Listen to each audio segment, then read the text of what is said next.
Lessons from the 50. Here we go again, baby. Listen, I want to talk a little bit about your body. Many of us live never really thinking about our body other than go to the gym, get a good workout in, and that's it. Some of us talk about nutrition to the degree that our doctors tell us, which, by the way, I need to throw this in here. Stop going to your doctors for nutrition information. My doctor friends agree with me. They are not skilled nor trained in nutrition. Therefore, they are not the best source for you to figure out what your body is supposed to eat. Stop falling for the play. It's ruining you every single day. It's not their job. And because it's not their job, you got to start going to a nutritionist who's holistically trained. Notice that I said holistically trained, because if they're not holistically trained, then they're trained from medicine, or they're trained from the bottom half or alternative medicine, where they may not have a balance of enough to help you sort through.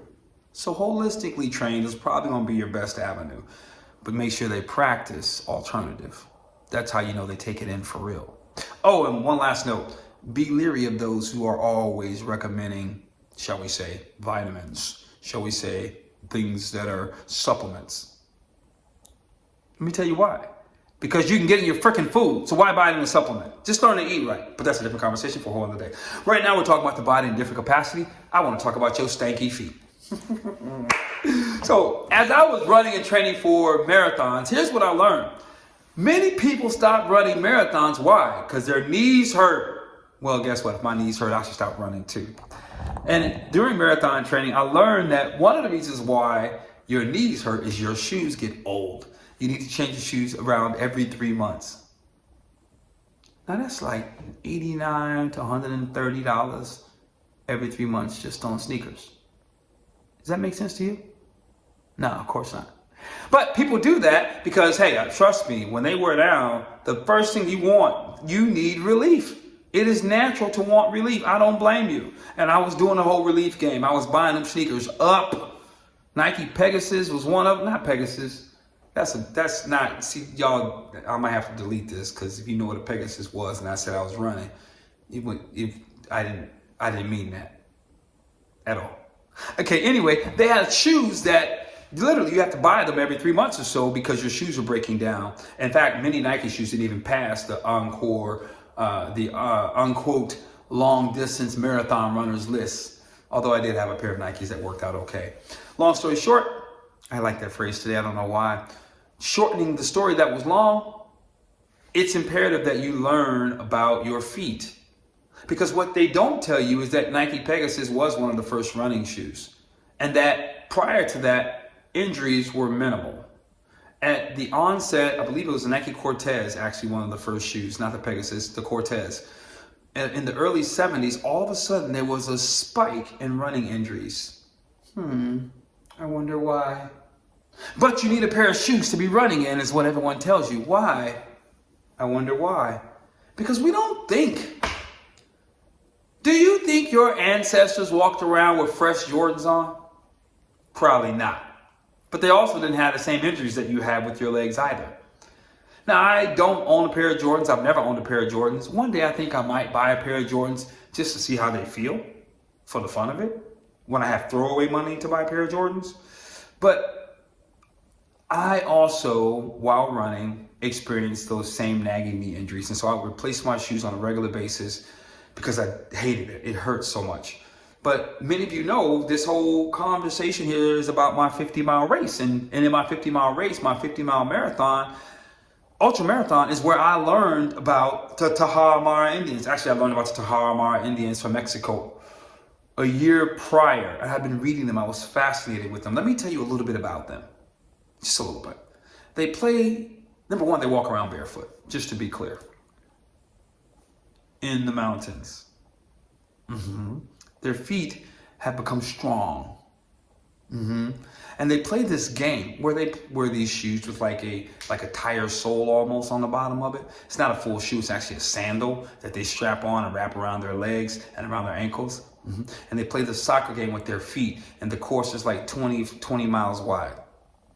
and they're running through the mountains, playing a soccer game, and they don't get injuries. I'm just saying, they don't get injuries. And it was kind of like, well, why would they do that? I don't understand. This makes no sense. In fact, one famous guy, I forget his name right now, something Ted, he wrote a book about it called Born to Run. I believe that's the book you want to go get if you're more interested in their story. Long story short, there it is again.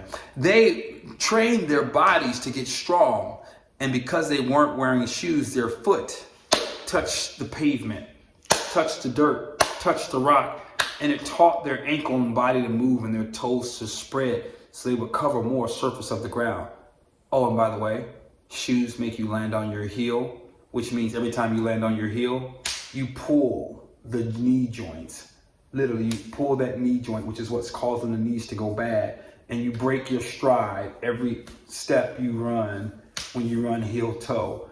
It's the worst thing you can do to your knee. It's the worst thing you can do for running. It's so absolutely unnatural.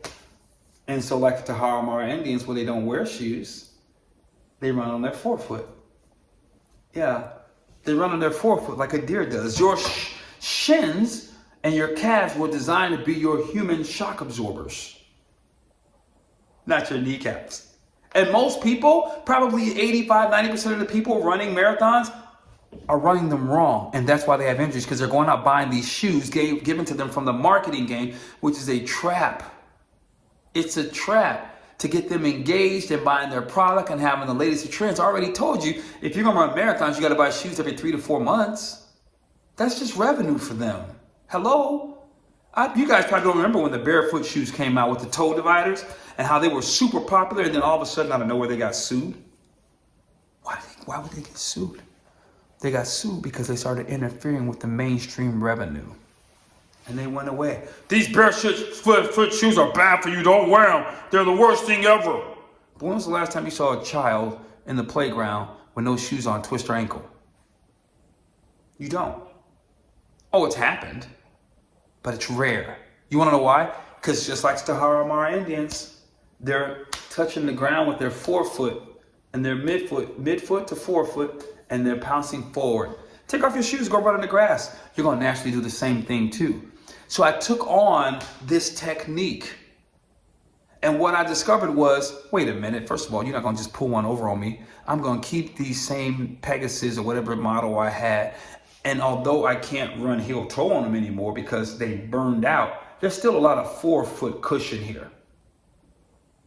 So I got off my heels and raised up on my toes and started running on my forefoot. And would you believe the same shoes that only lasted 3 to 4 months, that are already flattened out and died, they last them another 8, 9 months easily. No injuries whatsoever running on the forefoot, because I changed my body mechanics to run the way God intended us to run. So what that meant was I could run longer with less pain. I could run easier because my body's spring system was working like it's supposed to be. I'm trying to help you out here.